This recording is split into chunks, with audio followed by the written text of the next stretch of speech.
Psalms 78. My people, hear my teaching. Listen to the words of my mouth. I will open my mouth with a parable. I will utter hidden things, things from the old, things we have heard and known, things our ancestors have told us. We will not hide them from their descendants. We will tell the next generation the praiseworthy deeds of the Lord, his power, and the wonders he had done. He decreed statutes for Jacob and established a law in Israel, which he commanded our ancestors to teach their children, so the next generation would know them, even the children yet to be born, and they in turn would tell their children.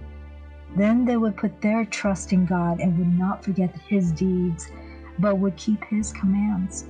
They would not be like their ancestors, a stubborn and rebellious generation whose hearts were not loyal to God, whose spirits were not faithful to him. The men of Ephraim, though armed with bows, turned back on the days of battle. They did not keep God's covenant and refused to live by his laws. They forgot what he had done, the wonders he had shown them. He did miracles in the sight of their ancestors, in the land of the Egypt, in the region of Zoan. He divided the sea and led them through. He made the waters stand up like a wall. He guided them with the cloud by day and with light from the fire all night. He split the rocks in the wilderness and gave them water as abundant as the seas. He brought streams out of rocky crag and made water flow like the rivers. But they did continue to sin against him, rebelling in the wilderness against the Most High. They willfully put God to test by demanding the food they craved.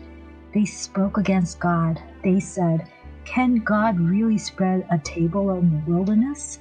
True, he struck the rock and the water gushed out, streams flowed abundantly, but can he also give us bread?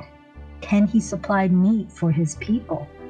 When the Lord heard them, he was furious. His fire broke out against Jacob, and his wrath rose against Israel, for they did not believe in God or trust in his deliverance. Yet he gave a command to the skies above and opened the doors of heaven.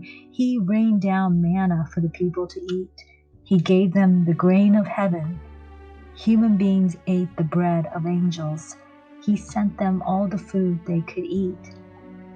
He let loose the east wind from the heavens, and by his power made the south wind blow. He rained meat down like dust, birds like sand on the seashore. He made them come down inside their camp, all around their tents.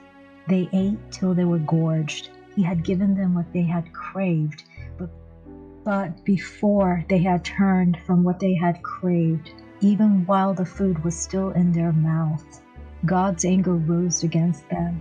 He put to death the sturdiest among them, cutting them down like young men of Israel. In spite of all this, they kept on sinning. In spite of his wonders, they did not believe. So he ended their days in futility and their years in terror. Whenever God slew them, they would seek him. They eagerly turned to him again. They remembered that God was their rock, that God Most High was their Redeemer.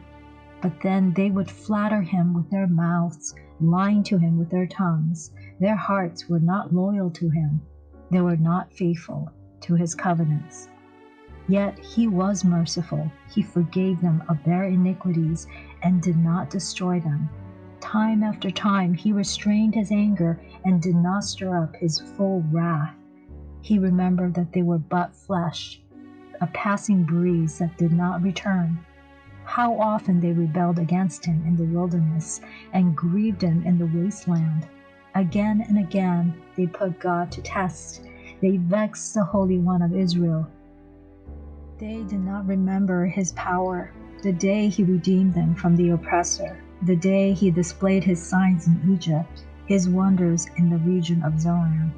He turned their river into blood. They could not drink from their streams. He sent swarms of flies to devour them and frogs that devastated them. He gave their crops to the grasshoppers, their produce to the locusts. He destroyed their vines with hail and their sycamore figs with sleet. He gave over their cattle to the hail, their livestock to bolts of lightning. He unleashed against them his hot anger, his wrath, indignation, and hostility.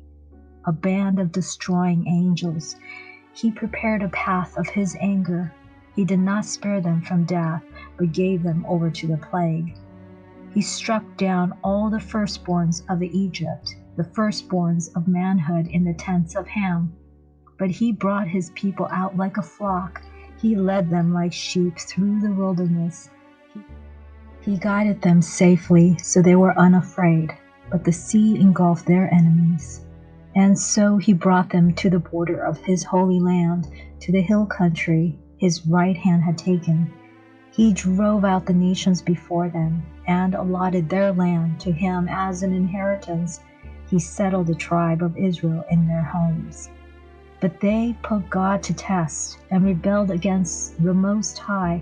They did not keep his statutes. Like their ancestors, they were disloyal and faithless, as unreliable as a faulty bow. They angered him with their high places. They aroused his jealousy with their idols.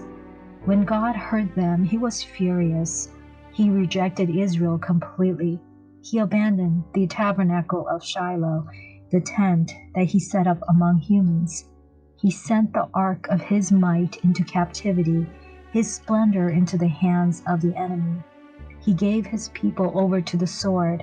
He was furious with his inheritance. Fire consumed their young men, and their young women had no wedding songs.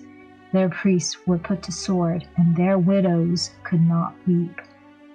Then the Lord awoke from sleep, as a warrior wakes from the stupor of wine. He beat back his enemies. He put them to everlasting shame. Then he rejected the tents of Joseph. He did not choose the tribe of Ephraim, but he chose the tribe of Judah, Mount Zion, which he loved. He built a sanctuary like the heights, like the earth that would establish forever. He chose David, his servant, and took him from the sheep pens.